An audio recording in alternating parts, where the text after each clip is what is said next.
No, it's just like we know what our struggles has been that whole time. So we've Yes. been waiting for this moment to say all this stuff, And it's like we know that people have to get behind it, And I do feel, and I've had this conversation with, Black people, and I ask, it's like, do you feel that Black people will come out of this, the writers will come out of it in a better way? And I was like, I don't know that part, but I'm not going to stop fighting. Yeah. I don't stop. All I could do is try to push for change. This is Uncommon Good, the podcast where we chat to ordinary people doing uncommon good in service of our common humanity. My name is Polly Reese. Fam, I am humbled, honored, privileged to bring you today author, WGA strike captain, screenwriter, actor, Don P. Hooper. Don is a WGA-union screenwriter whose new book, True True, his first ever novel, hits bookstores on Tuesday, August the 1st, where previously he also contributed a story to Black Boy Joy, 17 Stories Celebrating Black Manhood. Here's your content warning for this episode. We talk about trauma, racism, labor, explicit language, hate-based violence. So, viewer and listener discretion advised. We talk about, in very explicit detail, the WGA SAG-AFTRA strike, what it has been like to be a part of shutting down productions across the country, how you can support writers and actors who are currently on strike, the importance of having good mentors and collaborators, the value of tenacity and resistance as quintessential parts of Black African American life in the United States, the process of writing a novel, all about that novel, True True. Some questions about goodness, identity, and the morality of artificial intelligence, the through line of social uprising since 2016, survival, belonging, and community in a post-Trump world, and so much more. Don is a mad, talented collaborator and friend that I met during the pandemic. Please enjoy my chat to Don P. Hooper. So, Don, I'll just jump right to it. I'm drinking some decaf coffee right now. How important is proper caffeination to a strike captain like yourself? I am not a caffeine drinker, but I've been on picket lines that have started as early as 4 or 5 a.m. And I always try to make sure there is coffee. That's a big thing because you need that energy early in the morning. For me, it's like by the time I get there, I usually haven't slept. Now that SAG is on strike, we don't have like early morning pickets anymore. Most of them start at like 9 a.m. But coffee is still always welcome. People love coffee. So talk to me what it's like when it's hot at 9 in the morning and you have a bunch of creatives like up way before any reasonable call time. You know what? Honestly, the energy with the writers' strike, especially like, it started in May, like midnight, go from May 1st going into May 2nd. Sure. And during that time, it was still chill outside, but like going into like late June, that's when it started to get really hot. And then by the time 9 a.m., especially in July, 9 a.m. rolls around, 10 a.m., especially in the city, you always have to stay moving so that they can't say that you're blocking an entrance. Yeah. So, and there's so many people that eventually show up, especially with SAG-AFTRA on strike too, that you always got to stay moving and you're sweating that whole time. So hydration is just important. That's a big thing for strike captains, is to just, be mindful of everybody that's on the line and just like always check in with them, make sure they're hydrated and that they take breaks if they need to, and also like sometimes to change the direction of the circle, because when you're walking in these tight loops, you'll notice like the next day that your hip has gone in one direction if you haven't changed it, and you just like feel like weirdly off balance. So that was something I learned like maybe in May. Somebody said it. I think I forgot where we were picketing, but like we're picketing a production, and somebody was like, we should change the direction of the circle. And I was like, that makes logical sense. And it helped out tremendously. Like my feet weren't off balance the next day. I was like, wow. So every day after that, it was like it spread like wildfire. Like, change the direction of the circle. It's time. Change the direction of the circle. So that's important. It's good, especially with like SAG going on strike the second, third week of July, whichever was, I think it was the 17th. Yeah. It's just a lot of renewed energy because, 2 months in for the writers, people are on vacation. Sure. Nationally, there's 12,000 writers on strike, but nationally with SAG after, there's I think 160,000 members. Some active, some not, but like that just Sure. increases the numbers of people, and it just reinvigorates the energy. This is a long fight that we're in for, and you've heard messages from like CEOs and executives of how they plan to just drag out this strike by starving us out. So having that renewed energy, having that support from the public, people just stopping by, like we've been in picket lines at live productions or on location shoots, and just Sure. fans, regular people stopping by and like, I'll go get you guys water. That was really helpful. Just seeing that public support come out in that shape, like people quickly giving us ways to not pass out, was always helpful. The energy around picketing for Black Lives Matter, around continuing to just be present and to dig in for the long haul, as you said. The CEOs are saying that, yes, they're saying the inside things out loud, and this work for basic human dignity, it has that same sort of sense that like this is not the end of an old contract and the end of something, but it's the beginning of another thing that I think we all have to hope will be better. What it feels like as an outsider who has friends who are directly affected, as a consumer of my friend's work, does it feel like there is a legitimate opportunity for meaningful and very human progress with this? I think for me, the meaningful and human progress is what you see on the streets. I can't say what's going to happen at these executive levels and these CEO levels Sure. on the corporate side of it, but I don't think that those first 2 weeks of the writer's strike, to see the streets filled the way they were, to Yeah. see people who weren't writers, just regular fans, people who supported the strike, that doesn't happen without the protest for George Floyd and Breonna Taylor. That doesn't happen without that public outcry that happened in 2020. People were ignited in that moment. And especially like, I don't know if it's Gen Z or whatever, but the youth, the people who were teenagers at that time. Yeah. You see them out in full force. And like we were picketing in Lower Manhattan multiple times, and I would just ask people like, oh, are you a writer? And they're like, they could say they pre-WGA, or they were just like, just a fan. I just think this is wrong. I think you should get, like, that kind of sentiment where they were just people who were just doing the research before we were putting it out there in a certain way. They just were fully supportive. And I think that is what is constantly growing, and seeing that increase. Like you also see the negative throwback of it. Like sometimes there's a negative throwback against this kind of organizing.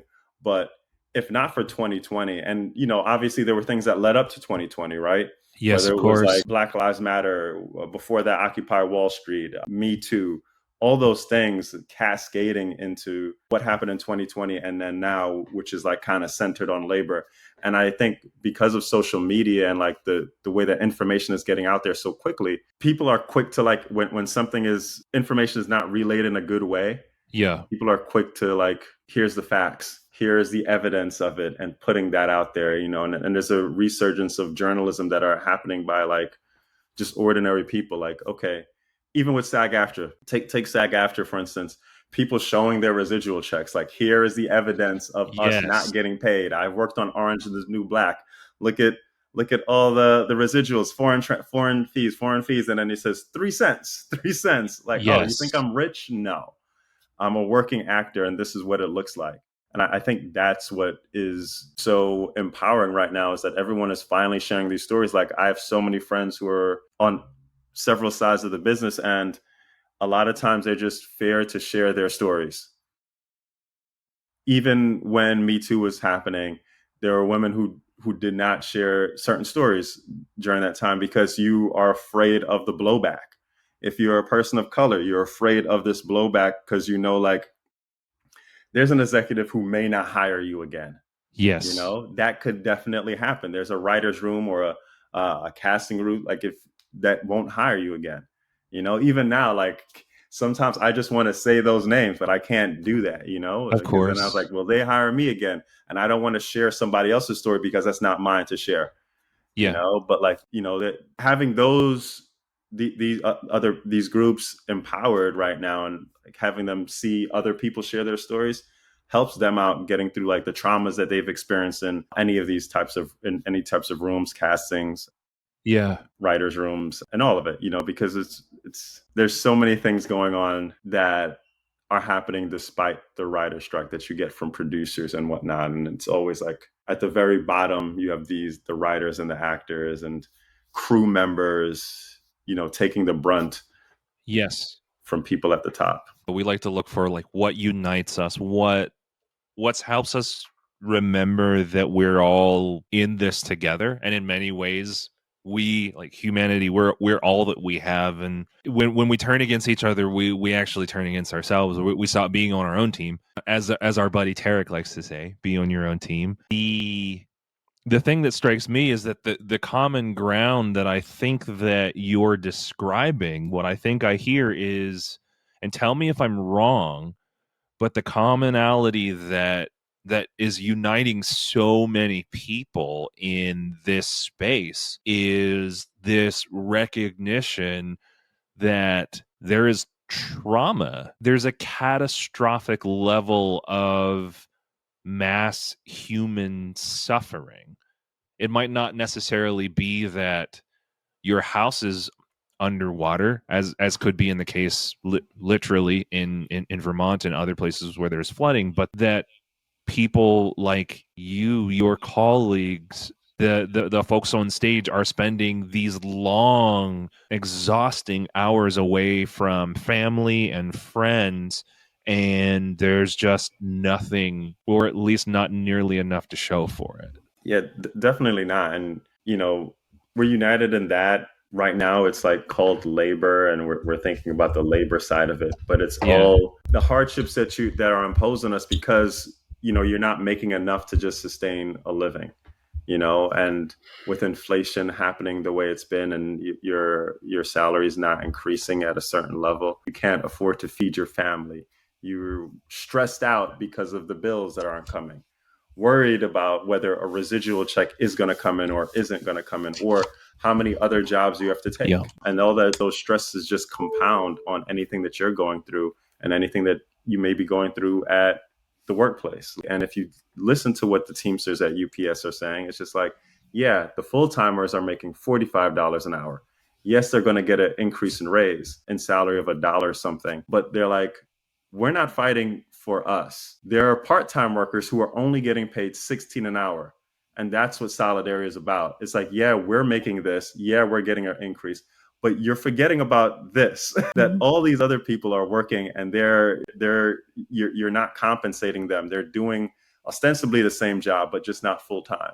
So they are getting punished by only getting $16 an hour, like what is that, a third of what the Yeah. full-time worker is getting paid. And that's what is going on with, like, you know, SAG and the WGA. Is like everyone starts seeing like, oh, everyone an actor is so rich. And it's like, yeah, there's a certain percent Yeah. that may have been wealthy. And a lot of them are on the streets with us, because it's something I heard in that first week of the strike. This writer he wrote for David Letterman, Bill Sheft, and he just said, yeah, I had a successful career. I'm not out here for me. I Yeah. want everybody who comes behind me to be successful and have a chance to live a positive life and just live to maintain like some cost of living, you know, doing this. And that's why he comes out almost every day to picket, you know. And this is somebody who had been on Letterman probably like 20 years. Wow. Just still coming back out in pavements. And like, I remember texting him like, hey, can I get you to come out to the financial district for this location shoot at 5 a.m. And he said, okay. And it showed up, you know, and sometimes it's hard to get my friends to come out to that. And like, Sure.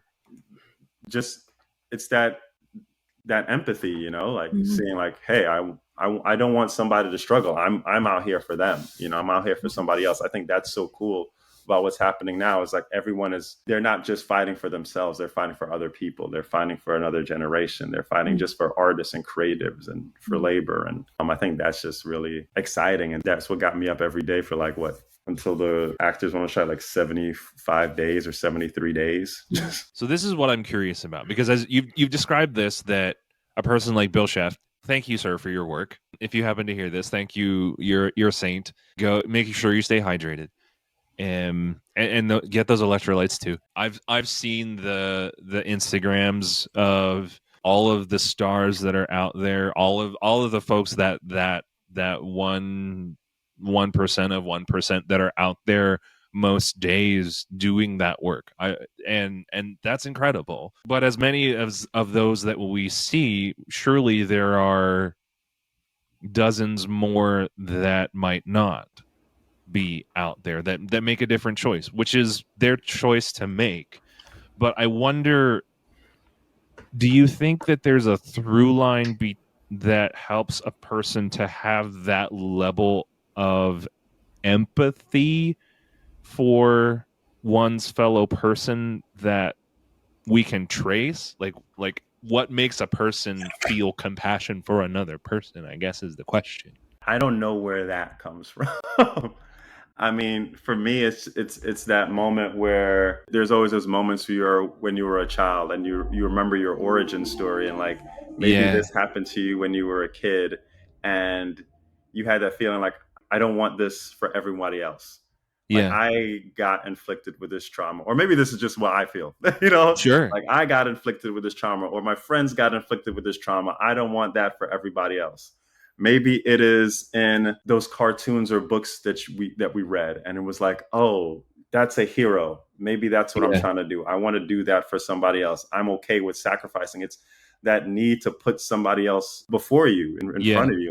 Like I'm okay with that. I think it's in good teachers that you see their sacrifices in, like, not necessarily parents, but parental figures who you see what they did. They gave you some advice, and you saw what they went through, and watching that, you know, we're in an era where they're banning so many books, you know, it's having a chance to like read a book and seeing that somebody out there reflects who you are. And you're like, oh, and that, like, okay, now I had to love myself. I could have love for others. And that's when their empathy gets born, you know? That person on the cover of that book looks like me. Exactly. That's so huge.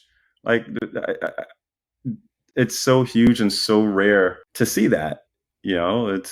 And now you know there's a movement against it, and it's insane, for lack of a better word. But it's like a way to, like, it's almost a way to stymie or to stop empathy from happening, because there's always a pushback and a need for erasure of people's existence. And I think that's what gets people out in the streets more. It's just like, no, you will not erase us. You will not. Our stories will be told in some way, you know, whatever that story is like, we're going to be there for you, for others. And you see it on Instagram, you know, like, where people start sharing stories that has nothing to do with them, but it's like, oh, I can't believe this is happening. And that's great. You know, the sucky part is, because of the algorithm, we're only getting shown what we like to see. And that happens for both sides, and everyone just sees their own echo chamber. I wonder what the algorithm looks like for an exec at the AMPTP looks like. Just someone saying that, like, go count your money, or compassion is meaningless, or it doesn't sell, or find a way to or even more insidiously, find a way to go sell compassion and monetize it, or what. Well, I mean, that's what it is, right?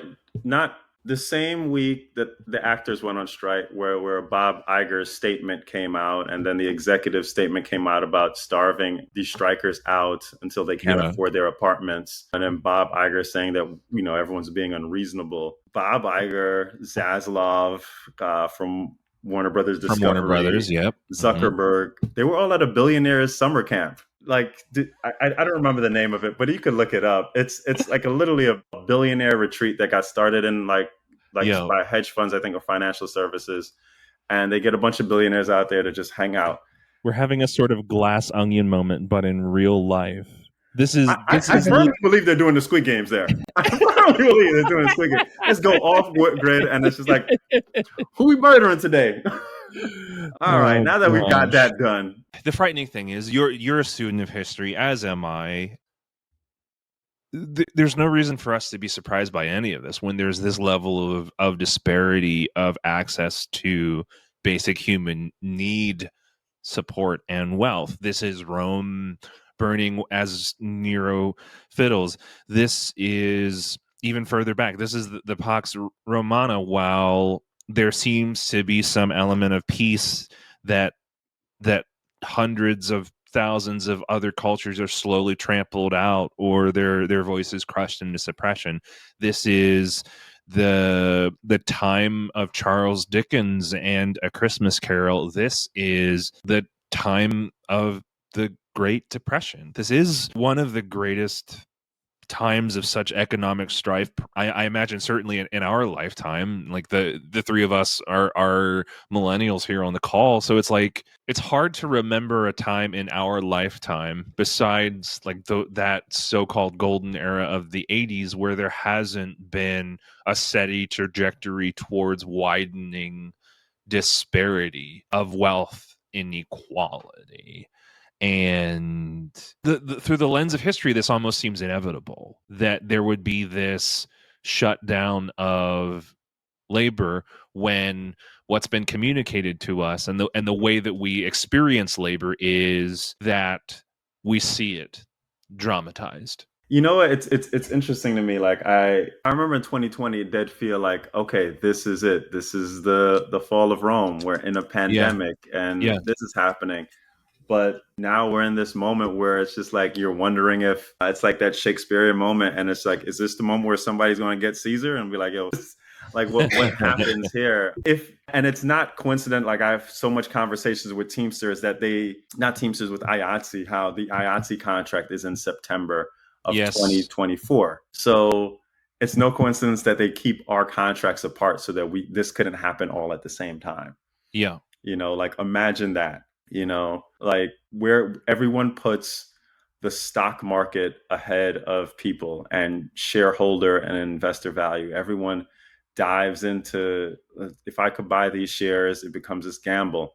Whereas executives and CEOs, they're kind of gifted the stocks or they get it at a superbly large discount. Whereas like you got to put your money up, or you put your pension up. Like law enforcement, that's one of the biggest things is like their pension is huge. The teacher's pension is huge. Whoever gets to Yes. control that has so much influence, who gets to run their pension funds. So I with technology going the way it is, the way Wall Street is toting AI right now, and you have stocks like Nvidia and Adobe, which are just skyrocketing just because people are basically celebrating the erasure of jobs. Yes. And then, me being like a science nerd and everything, like the singularity projected for 2029, it's like, this is like a matrix moment in time. And I'm like, are we like, we can't just I don't understand people who are celebrating all this because, or this AI, which is really statistics, because it's all based off of stuff that we've done, right? Yes. AI doesn't think for itself. It's fed our scripts and then it does it. It takes in our bodies and maps our skin onto it. They want to fully scan a human being and just use that body in perpetuity, like literally just obliterated your existence and paid you like $1,000 for it or something like that and erased that job. Like tent cities are growing across the nation. I don't see how somebody doesn't see that there's a problem happening right now, and I feel like people should be held accountable for whatever is happening right now because everyone's credit is just getting extended for the past year.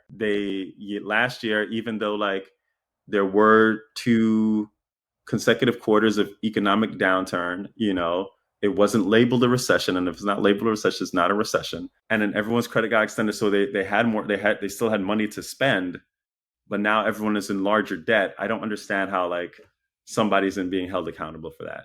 And then 2020, the Paramount Accords, which Yes. got erased, which was like a 1940s case, a antitrust case, got erased while we were, dealing with a pandemic, dealing with protests, dealing with so many things, all the emotional turmoil out of that. Yeah, I just don't.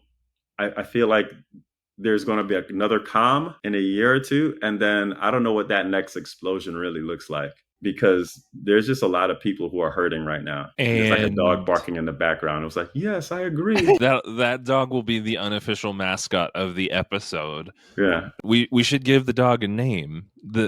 And hold space for the dog. What is the dog's name? Spot. Yeah, the dog's name is Spot. Spot just started barking. Okay, Spot. It looks like the dog's name is Spot. You said Spot. Dog started barking again. Spot started barking. Yeah, all right, Spot. Kiki has therefore dubbed, so therefore is, so therefore ever shall be Spot, the unofficial mascot of season 2, episode insert number here. Yeah, whatever. I don't know. It's coming out. It's coming out very, very soon, because talking about the strike is important. And even though the strike is clearly not going away, like, we need to keep talking about it. Justice. But that's the thing, though, right? What we're talking about is systems. Sometimes I worry that our vision gets so myopic, so nearsighted, that we lose sight of, as you've identified, the systems in play and understanding human behavior by paying attention to how the systems work. You identified that there have been these quiet eradications. These are the patterns of behavior that happen when there are not safeguards in place to prevent the hoarding of resources, in place to prevent the actual creation of scarcity when abundance is the reality. None of this is necessary. I wonder what, as you've identified, because what the next outcry from the oppressed person, from the sick, the hurting, the injured, the exhausted, the dying of preventable disease person will be when it happens again. Because, as you've identified, like, there's no reason to think that it won't. And probably in a more extreme iteration. Like, all I have are all of these existential questions. Will there ever be a time where enough will actually be enough? I think, as far as if I map out time, like, I feel like Occupy Wall Street was like the first big thing that was happening at one point. Because that was like, I think there was like 9/11. Sure. And Occupy Wall Street felt like a thing that was happening nationally. Sure. It felt like nationally. And then that may have moved into, I want to say, next was Love is Love. Yeah. I feel like that phrase came out after a shooting right after Occupy Wall Street. And then Black Lives Mattered. And then Me Too. And then the George Floyd, Breonna Taylor protests. It just feels like the window between these big national things is getting smaller and smaller each time. And I feel like whatever comes next is going to be, I don't know. At one point, all of the movements have to like realize that they're interconnected. and they're not standing individually, because it's always the same people out, it's just, but at one point it's just like, oh, it's all of us, and we're all in this, and we're all struggling. But you see it on the ground, there is friction between it. Like, you'll see a right-wing movement within labor, like, yes, we're united in labor right here, but like, there's also this right-wing sentiment happening here. And, there was an era in history, or at least in recent history, of like the 80s and 90s, where right and left kind of at least talked about things. It felt like they talked about it. Whether or not they came to an agreement or not, I don't know. But it felt like they could talk about it in public in a way that let people feel like they came to a resolution or became more intelligent afterwards. But now it's no longer like that. I don't like your face. I don't like anything. I don't know. It's just, there's just a level of hate that is out there now that maybe it was buried all this time. Or it was buried, or maybe we didn't see it so harshly, and we didn't realize it was happening nationally. And then now that people could speak so loudly, it's just like, oh shit, all these people hate us. Lipstick on a pig, I guess. I'm thinking about behavior, thinking about how it's been so common to just see more aggressive and violent and life-threatening behavior motivated by clear signs of identity markers worth of discrimination, whether that's racism or queer phobia or ableism or ageism or any of the other things that, I mean, let's name it, that makes you not a young, able-bodied white man, right? I think what you've identified is that there used to be some sense of, whether it was public shaming or some sense of decorum that kept people from expressing behaviors and saying the inside thing out loud, or doing like the violent fantasy thing to another person, or writing a policy that allows those things to happen more easily. Yeah, I don't know, man. I don't know, because it's just like you have SCOTUS has just erased what, 60 years or 70 years. They just like every day it's like, oh, we fucked this shit. We're doing this. And Yeah. that existed. Like there was some type of balance at least. Yeah. Somewhere, right? Or maybe it didn't exist. I have no idea. I struggle to figure that out every day. Like, were we just blind and that, I mean, it was always happening. It's not like Right. none of us experienced some type of bigotry at some point, Sure. multiple times. It's just that it's exacted on a media level now, which is insane. You know, we didn't have that. Maybe we did. I don't know. Well, let's. It feels all sad. A lot of it feels sad, and it's just when I go out in the street when I'm striking, I'm not gonna lie, to see some of the people online, and it's usually like the most diverse of crowds. You know, like the people in the crowds are just like, we'll see especially at those, when it was those early morning pickets, it was like people of color, women, queer. It was just like a whole group of us, and it was like, it's interesting that the people who have been activated kind of reflect this, but this isn't necessarily indicative of what all writers' rooms look like. Yes. You know? But we're fighting for more than just what the writers are fighting for. It's just like, because we know we'll probably leave with a better, you know, I don't know. No, you do. Say it. Say it. No, it's just like, we know what our struggles has been that whole time. So we've been waiting for this moment to say all this stuff, you know? And it's like, we know that people have to get behind it, you know? And I do feel, and I've had this conversation with, you know, Black people in IATSE. It's like, do you feel that Black people will come out of this, the writers will come out of it in a better way? And I was like, I don't know that part, but I'm not going to stop fighting. Yeah. I don't stop. All I could do is try to push for change, you know? I definitely enjoyed the time that I spent on the picket. And I'm going back next week for Stories Solidarity Day. So we'll see me there Wednesday if that's where you're going to be at. Oh, thank you. So, yeah. This is a thing, Kiki, that strikes me just as you're talking about this, because we've had the pleasure of talking about how you're pivoting from a life of having completed your military service and looking to move into writing and into working in the entertainment industry. Like, what does this feel like for you as a person who this is the career that you're looking to create? And yes, like that's not true. I haven't disabused myself of the dream of like having like a viral video and then like turning this into a major podcast empire. But okay, so yeah, there I'm admitting my own little lie. But what does this look like to start working? I always knew I would be here. It's like when I was going to be here and be confident and strong enough in my talent and my ability to make this my career. And now that it's a fight, it's par for the course. I've fought for everything I've ever wanted in my life. This is no different. You know, we fight every day. That's what we do. And my father taught me how to go out and get what I wanted. And this is no different. Something I want, I'm going to go get it. I don't know. I'm not dissuaded at all. You know, bring it on.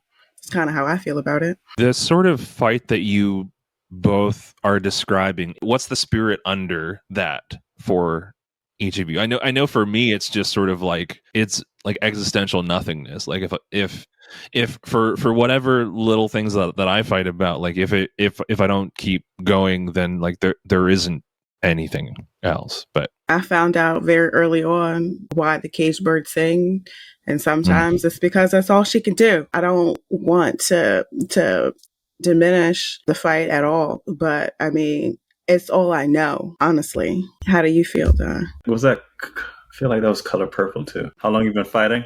All my life. Yeah. Sophia. Yeah, it's not despair, because when I'm in despair mode, I am just on my couch for hours and hours. It's not that. For me, it's almost like if I keep fighting, I don't have to think about how fucked up everything is. It's almost a distraction. Also, it's like if I sit down and have to think about what is happening and how jacked up the situation is, yeah, I may enter that despair mode. And it's like, no, I have to push myself outside. Just using the strike as an example, I remember we were like, by the third week, we were so exhausted. There was like a small number of us that were doing like these early morning pickets, and we'd be like going from like one production to another, and sometimes like 12 hours of just picketing from like, and then you couldn't sleep because, you get home and then you're like trying to figure out where the next picket is. And we don't know because we're like trying to figure out what the next production is, like where the street signs at. We're looking for cones. We have like people on the streets finding cones for us. Like, okay, there's no parking signs out here. What time should we get there? Well, if we get there at 5, the trucks may have already arrived. We got to get there before like the Teamsters arrive. We got to do all this. And then one time I was just like burnt out, and we were having meetings, and Celine Robinson, she's a writer. She was a writer on SVU. She wrote on Andor. I only met her like maybe the second day of the strike outside of Silver Cup. And sure. She's like, all right, I'll see you at this pick at 2 a.m. And I'm like, I thought we were supposed to take a day off. And I went home. I'm like, I'm not going in. And I see some text message, and I'm just like, all right, this is what we do. If we keep fighting, I don't got to think about how fucked up this is. I don't got to think about like, why isn't every writer in New York here with us? Why are we doing the fight for everybody? Yeah. And it's just like, no, don't think about that. If I keep doing it, somebody else may join on, and that's what you hope. And it's like her saying that she was going to be out there at 2 a.m. was just like, all right, I'm going to be out there at 2 a.m. That's right. You need somebody to be there and just be like a driving force. And she would say, I'll see, and that just, you try and find your motivation any way you can. I kind of look for it. I'm trying to find something to cling on to a lot of times. It's like almost like, and sometimes I call my friend Eric Hutchison up sometimes, and I'm just like, he's like, I just realized that when you talk to me, you never want advice. You just want to be heard and know that someone's out there trying to listen to you. Yeah. And you want to know that whatever decision you've made is okay. And I think that's part of it for me. It's like, I know I want to go out there. I know I want to continue that fight. But if somebody gives me the briefest gap, the smallest entryway to like take a break or a breather, and not saying that I probably need that breather. Yeah. But the thing is, if I take too long of a breather, even as just a creative, like if I take too long away from writing, then it grows. Then the apathy grows in me. That's just how I am. If I take a week off from writing, it's like it's going to take me 2 weeks to get back into that flow. If I take this amount of time off from the gym, it's just like, now I just want to, it's all those stresses are adding up, Yes. And while you have to go to therapy, it's just like, oh man, I got to deal with all this stuff. And you start thinking about it. And I'm looking for a reason to not think sometimes. I just want to act. And not act in a bad way, but like all these experiences that have led up to this moment have told me that this is a good thing and this will help people out, or, so that's what I kind of go into autopilot in many ways, not artificial intelligence pilot, but autopilot. And also the residuals check might be shit. So there won't be any money for therapy anyway. Hey-oh. Or there won't. Yeah, there's no longer residual checks. That's the bigger. That's a huge thing. You know? There was a time where we got money, and you could kind of use that to carry yourself over between jobs. But now it's just like the way streaming happened and the way they moved it with a contract that's from still just kind of duct taped on from the 60s. It's like there's no way you can make a living off of creative anymore. And they're literally trying to just like feed our scripts into AI and then use that, which is artificial intelligence. I forgot where I read this though. It was like somebody was just using try to find the sexy term for it, but it's really artificial statistics because it is all based off of and statistics is never fully accurate, you know? So it's just a big misnomer that's just pilfering off of our work, you know? Yeah. What was it? Machine learning, or it's predictive. It's trying to predict what it thinks we might need. Like, but that's the work of being human. Like, of seeing the other, seeing what the other needs, like what the human spirit needs, is paying attention and bearing witness and holding space for each other, just choosing not to look away when shit hits the fan, I guess. No, I feel like people are missing out on the human side of art and how important that is. Like, this is Comic-Con weekend. I used to go to Comic-Con in San Diego while I was doing journalism from like maybe 2009 to 2014 or something like that. And to see the fans line up, to see the writers or the actors, imagine that, like, you're obliterating. They were finding connections with those people. Like, why are you writing these stories? Why are you, how did you act in this moment? They're connecting with the human. Yeah. They're not connecting with a computer. They want to go out and see the humans that are bringing stories that made them feel seen or made them see something in themselves that they didn't know existed. They're like, oh, this is what I want. This is the energy that I'm trying to bring to life, or this is giving voice to something that I didn't have a chance to give voice to. Yeah. And I could see myself, or is this just my fucking escape, yo? Like, yo, I want to do this, you know? That's cool too, right? I feel like we're becoming, or we're trying to be turned into a space where you can get Michelangelo's David at McDonald's, and it's really sad. You know, I feel like just coming in, like I might get to miss out a bit because they don't make movies on film no more for the most part. And there's an art to that. There's a craft to that, you know, if the AMPTP gets their way, you know, that might just go by the wayside altogether. And it's kind of sad for me. But yeah, that was just my side note. Yeah. I mean, for me, I learned to edit audio on tape, like learned I'm thinking back to like the media theorists, like, you know, like back to Marshall McLuhan talking about the media is the message, back to Walter Benjamin talking about like the work of art in the age of mechanical reproduction. And the way that you make art changes what the art says and changes how we consume it.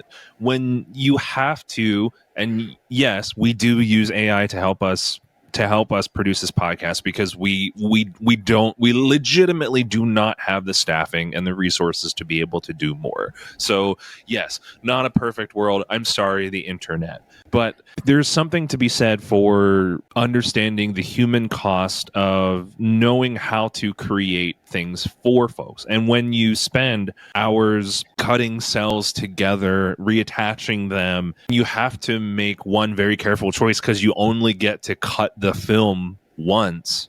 And there is no undo button. It feels somehow different. When you make pilgrimage to Comic-Con and you go there, you buy the plane ticket and you pay for the hotel with your 12 other friends so that you can afford to buy your Gatorade and granola bars for the week. Like, it feels different than if you're watching the stream from home. I hate admitting how wonderfully kitschy that Nicole Kidman AMC like the pre-film commercial is, but it's true. There is something to be said about the almost ritual-like experience of committing time and resources simply as a participant, as an end user, to enjoying the art. Maybe you just enjoy it more, and sure, I mean, it's like improv. Maybe the art sometimes will be shit. Like, hot take, like Indiana Jones and Dial of Destiny was not great and frankly kind of racist. But was Indiana Jones ever not racist though?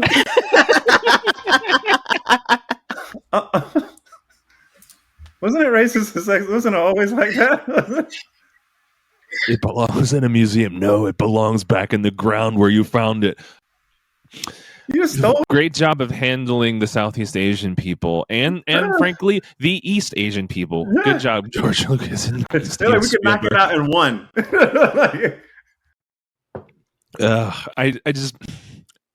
I'll rephrase. I think what I'm looking the qualifier that I was hoping for some sense of potential redemption is that this was the first Indiana Jones film that was produced after all of the events that you've identified. The last one was produced, I guess it was probably conceived and scripted, like went through storyboarding in 2006 in order to be released in 2008, maybe sooner. But like, what movie was that? Crystal Skull with Kate Blanchett being a communist. Is that the one with Shia LaBeouf? Yeah, Shia LaBeouf. Yeah, I did not watch that. I mean, he's the one that slapped Alan Cummins in the ass, right? Yeah, at Cabaret. He smacked him like in the middle of a show. It was like, I remember that shit. Didn't that not happen? Wasn't that night he got arrested or something? I'm sorry. You're not wrong. I feel like that happened. I mean, again, not like a licensed expert, but like the kid has trauma. Like, yes, like what was it that he later confessed that some of the really excessive components, like really like sort of exhibitionist, like exploitative components of Honey Boy were probably like largely exaggerated and potentially fictitious, but they're like the boy has trauma. I guess what I mean is that yes, Lucas and Spielberg did not direct, did not write, were like 2 or 3 circles removed, like executive producers, probably at the level of creative consultant with potential like veto authority, right? But there was an opportunity to be better because of all of the reckonings of gender justice and racial justice and queer justice that have happened in the most public of fora, and we got the movie that we did. Well, I mean, it's like you said, right? You can't. That's why other stories just need to be told, and you need to have people who are non-white, able-bodied white men who tell everything, because they won't see that story. They'll make a story with zombies. So that's why we need more writers at all levels who could bring their experiences to the front and have livable working conditions and get compensated fairly for the stories that they're bringing out and that we bring to the table. Yeah, I think that's that to me is always the case. Anytime somebody is like, they're looking at a Marvel project, any of the big blockbusters, all I could think is like, don't spend your money on it.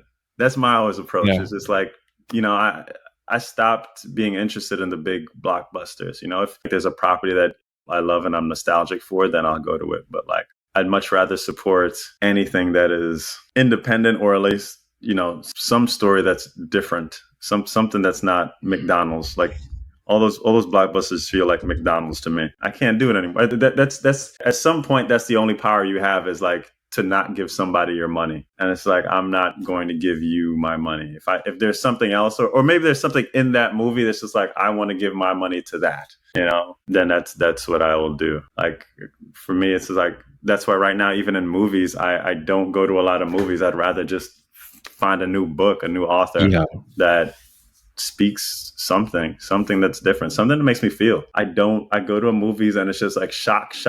But have I felt anything? Have I been moved to anything? Has it changed me in anywhere? Like given me another perspective? And it's like, if I haven't learned or somehow gotten better, I don't know. It feels like a waste of. I leave there mad that I spent my money. I don't want to leave an entertainment thing and be like, oh man, why'd I spend $20 plus give myself indigestion with these nachos, this cheese and this Slurpee that I ended up getting, because I will always get the Slurpee and the nachos, which is like $40. When I could read a book and that lasts me for a week maybe, depending on how long I'm reading it, or 2 days. So much more enjoyment. What is the last thing you saw in a theater that you were like, that was money well spent? Besides just going into the lobby and buy, and like, so that you can buy a bag of movie theater popcorn and then like just enjoying that like at the concession stand. Everything Everywhere All at Once. Yes. I mean, that was I sadly, because of the strike, I've wanted to see The Blackening and the new Spider-Man movie, which is this new Spider-Man Miles Morales movie. But yeah, I would say that. Yeah. Everything Yeah. Everywhere All at Once. That was just amazing. I'll still my nachos are movie theater popcorn. I don't know what it is about the butter, like the butter flavoring, but it's nostalgic probably more than anything else. I want to pivot a little bit. Because we would be remiss if we didn't talk about your own work. Is it okay if we talk a little bit about Black Boy Joy and True True? Like if Sure. you're, because I know that you're on strike for with the Writers Guild, but I do know that we do have that to celebrate, that you are still releasing a book in August. Yeah, it's not screenwriting, thankfully.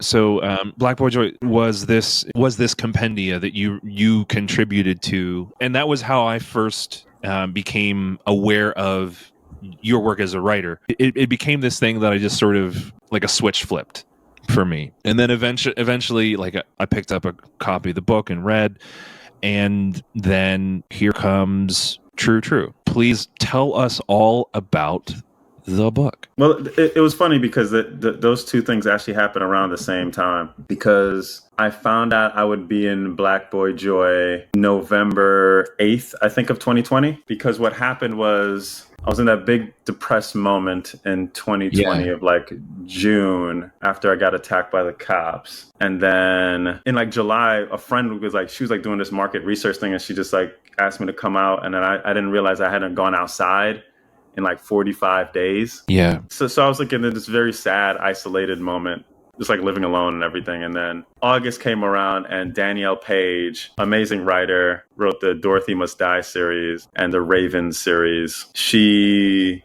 tweets to me, she goes, "Don, enter this." And it was Kwame Umbalia had a tweet out, and it said they were looking for two unpublished, not traditionally published, Sure, Black male or non-binary writers to potentially contribute to this anthology called Black Boy Joy. I was not in a happy space. And then I think it was due on August, the entries were due October 30th. And I think I wrote it that night, or October 31st or whatever. I wrote it that night, but in my mind, I probably was writing it the whole time. And I just wanted to write a story about a kid who does something that he may get in trouble for, because he jumps a fence. Then he just goes on a fucking space adventure and just goes on, like, just has an adventure in space, because you never get that as a Black kid gets to just have fun and go on an adventure and it not be about, trauma or anything like that. And I just wanted to do that. Yeah. So on November 8th, I think we were supposed to find out by like November 5th. And then I was like, November 6th came around. I was like, of course I didn't get it. I submitted my manuscripts to my first manuscript that I ever wrote, which will never see the light of day, got rejected like a billion times. It took me like 10 years to write it. It was like this fantasy book. And yeah, it just got purely rejected by literary agents and editors. Yeah. And at the same time, I had submitted. So the November 8th came around. Kwame writes to me and he's like, "Love you to be in this anthology." And I'm just like, I just started doing bad. I was like, what? This is real? And I kept reading it over and over again, because I was like, no. They were supposed to announce it 2 days ago. So I was like, whatever reason. And I was like, oh, this is great. And then on December 1st, 8 chapters of True True went out to editors. And on December 2nd, Stacey Barney of Penguin asked to have a Zoom with me. So we met that Friday, and then 3 more editors started emailing me, asking to meet with me. So this is all in the span of 2 months that I had one Black Boy Joy. They said they wanted to put my story into the anthology that would come out in 2021. And then editors were interested in this novel so True True is about a kid from Brooklyn, Caribbean parents, who transfers to a Manhattan prep school to pursue robotics. He gets attacked in a racist altercation, and then he reads Sun Tzu and stages a war against the school and the administration, or he sets out to do that. And so, juggling, like, dealing with my own traumas of being like attacked in high school, or getting into fights over racism, working with students today who are dealing with like the same things. Yeah. That was also putting me in a stressful mindset, because I'm like going through like what those emotions are and reliving it in many ways. while dealing with the fact that I'd been attacked by the cops, Black Boy Joy comes around and gives me this moment to like think about what was happy again, you know? Yes. And then, you know, in mid-December 2020, the book True True goes to auction. And then I end up with Stacey Barney, who's a Black woman who coincidentally grew up in Brooklyn and is from Caribbean parents. And she really loved it. She said she loved my voice. And yeah, then Black Boy Joy came out in 2021, and then True True's coming out August 1st. So it was like a really exciting moment for me to have that feeling. But then you're trying to just write, and then you don't have a time to just enjoy it. Yes. You know, so you're just being in the writing mode. Like even, you know, when Black Boy Joy became a New York Times bestseller, it didn't mean anything to me. You know, I was just like, all right, what does that mean? I'm still living in the same place. I'm still dealing with the same bills, dealing with the same socioeconomic problems. Yeah. But like, it was cool. Like 3 weeks later when it was like, oh, LeBron James came up, released a book with another writer who probably did the writing and didn't debut #1 on the list. And Black Boy Joy debuted #1. And I was like, oh, wow, I didn't realize that the New York Times bestseller list was like, there was this prestige in it, you know, because you know that certain authors are going to obviously be at the top because of their celebrity status. So I was like, oh, wow, this book with just Black writers. And the thing about that was great about Black Boy Joy is like it introduced me to this writing community that was amazing and beautiful. Yeah. And super supportive. B.B. Alston, George M. Johnson, Julian Winter, you know, just a lot of amazing authors. And, you know, I'm interested to see how True True goes because now my name is on the cover and that is all the fears going on with that because, you know, you talk to other authors and you see how they're like promoting their books and doing all they can to like, you know, beat whatever algorithm is out there because, you know, it's your debut novel. You know, if you do well, it's great. If you don't, then it's like every next book remembers that kind of, you know, until you have another boost or whatever. So I don't know how any of this works. Me and you both. We'll all learn together. The question for which that was the context is, are you going to record an audiobook for it? There is an audiobook that's already been recorded. I actually wanted somebody else to do the voiceover for it because it was like my debut. I didn't want to, for several reasons. I also want just, you know, because it was almost like very personal for me, this book. Yeah. Because like there's a moment in there that is inspired by stuff that I went through. Everything else is kind of fictionalized, but there is some stuff, real stuff that connects to me that I didn't want my voice when I heard it. Yeah. And that's what like kind of made it difficult to write at times because I was like so far removing myself from the character. And then it was like, no, I need to put some of that back in there. When I first read it in galley form, I was like, oh, wow. And it's a lot to do with Stacey Barney's input. Like she talked to me like somebody, like, I don't know how to describe it, but yeah, but it was more than that. It was just like, she was just very real and honest, like brutally so. And it's what I needed. Yeah. Like, I don't need anyone to sugarcoat it. She was like, at one point, there was this character and she was like, yo, why are you doing my girl dirty? I was like, just went like that with me. Big sister energy. Big sis, aunt. And I mean, she just, it was just really good energy. And it was just like all in favor of, and she was like, never like making it about what she wanted to hear or whatnot. She was just always trying to make me a better writer, you know? Like, yeah. And she was like, you have a great voice. I just need you to use it. And she was just like, what do you want to say here?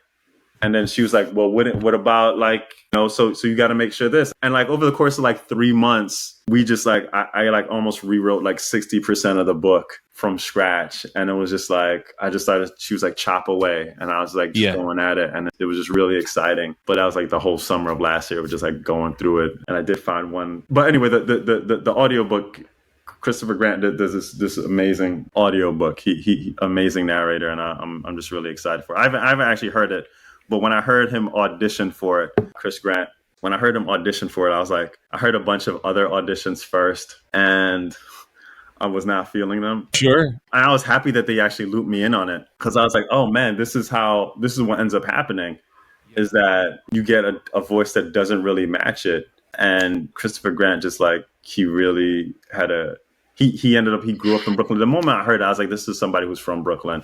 This is somebody who at least has a Caribbean family. He got a lot of the stuff in it. And it was amazing to hear just the audition. He did like 4 pages. And I was like, oh, I could listen to this. This is great. Thank God I didn't say, let me voice it. A couple of things. I love that for you. You got to cast the actor. And I can't wait to hear it. What is the way for us to purchase the audiobook and a hard copy that brings you that helps you the most? Well, this is coming out when? This is coming out, if this comes out in August, wherever you buy it is fine. Okay. Okay. And you know what? Like, I find that I always tell people, go to your local bookstore, but people just don't use their local bookstore and they use one certain entity, and it's fine. I'm never going to advocate for that. I like, without the local bookstore, like, even if you go to your library and request it at your library, that's great. Because the more librarians see it, it helps so much. Because librarians are amazing people. Well, I mean, very selfishly, us being here in Philly, if you hear order and have it shipped from Uncle Bobby's, that's one of our local independent Black-owned bookstores here in Philly. So very easy way to get a hold of it. I'm going to look for the audiobook when it comes out on August 1st as well. The one technical question that I wanted to ask you about the process of writing and rewriting, you identified that you did a lot of killing your darlings. I'm sure as you rewrote, you identified also that there's this part of deciding how much of yourself to write into it and how much. And it sounds like from the way that your editor pushed you to write more of yourself into it than what you would have otherwise. You identified also that there are elements of your lived experience that you're trying to be careful around. You're trying to, I mean, you did talk about some of those things as being traumatic. And if this is not a safe place to lean into, then fine, we'll move on. But what is at least for you, like, what is the process of trying to ride what feels like a fine line between figuring out how to put your lived experience on the page, put your life experience on the page to tell a better story while also protecting the inside Don at the same time? Is that a balance? Do you like push a little hard and then ask forgiveness from yourself later? What does that look like for you? I think I came at the book in a way like I wanted to be completely separate, because I in a way I knew it was based off of this one traumatic moment. And I knew that in my mind, I didn't even recognize it as a trauma. I just thought that this we go through. Like, you get attacked and racist attacks happen, but do you equate it to traumas? No, it's just life. It's what we do. We fight back, or we do this. It's one of those things like when you're a writer, you're like, is this memoir or is this fiction? And then like, you have to separate that. So that was the first thing. It's like, well, this isn't memoir. This is modern day, and this is the character is different. Yeah. Like, even though the character is from Brooklyn, is Caribbean parents, so many differences from Gil and myself. And for me to force my life onto Gil would be a discredit to what Gil is going through. Yeah, there's emotional moments that like we definitely connect on, but we're totally different people. But it's just like, that's the thing about connecting with a character and finding the humanity in the character. And it's just like, the hard thing for me was just, at first I wasn't giving Gil enough voice. This is young adult fiction, and I wasn't giving him enough drive and enough push, because he was very much an observer, which is what I was. I was very much, I'd stay in the background and sometimes make it play out and imagine it one way, but that's not who Gil is at times. He does push things, and he gets angrier, and he feels this level of pressure from his parents that they don't necessarily put on him on purpose, but he feels that because he's a child of immigrants and he's dealing with like these kind of things at home. And,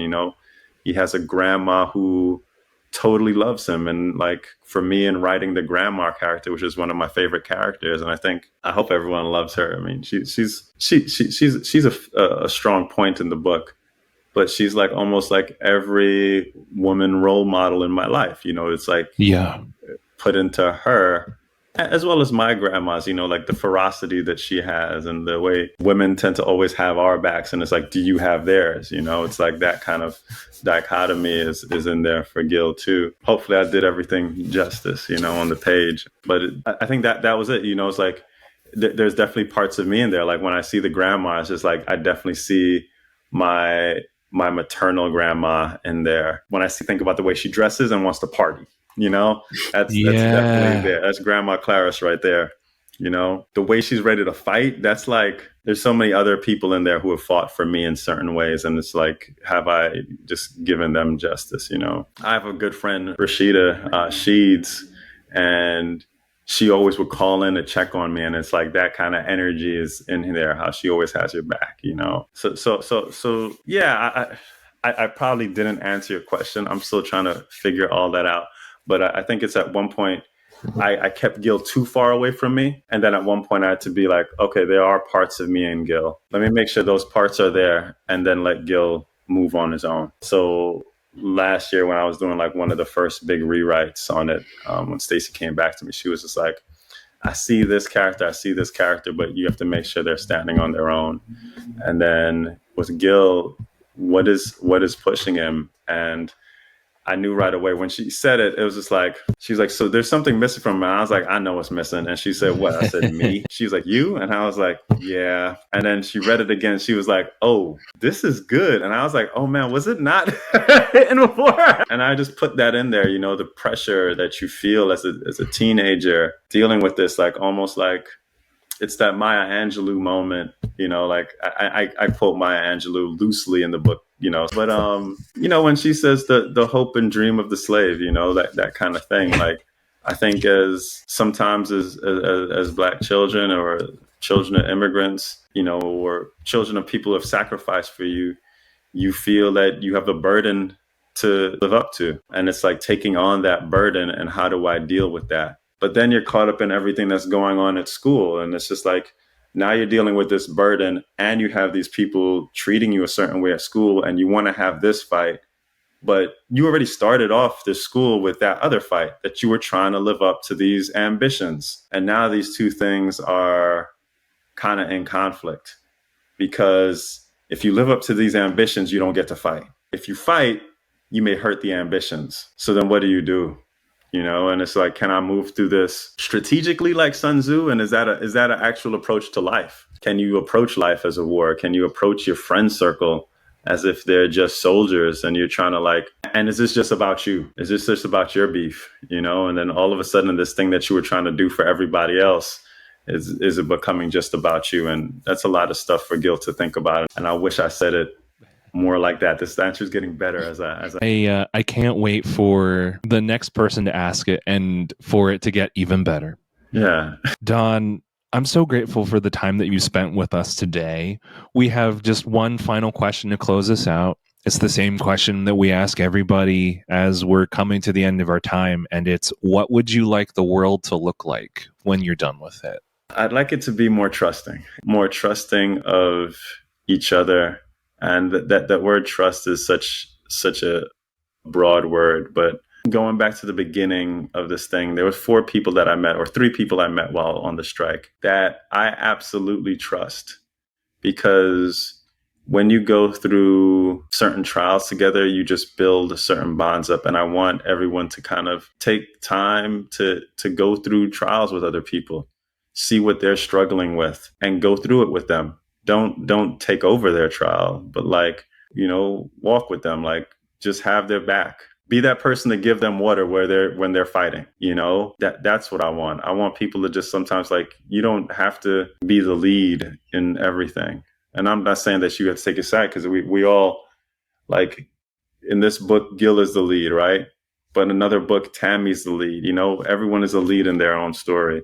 And I want people to just take the time to trust themselves, to trust their emotions and know that those emotions are real, and do whatever you need to do to help yourself so that you could slowly build trust towards other people and letting that trust in and giving trust to other people. And I think from there is where the love and empathy will come from. Don, thanks so much for being on the program today. Thank you. This is amazing. Hey fam, it's Paulie. If you liked that video, want to join the conversation, be part of this community, click the subscribe button so you don't miss a thing Uncommon Good.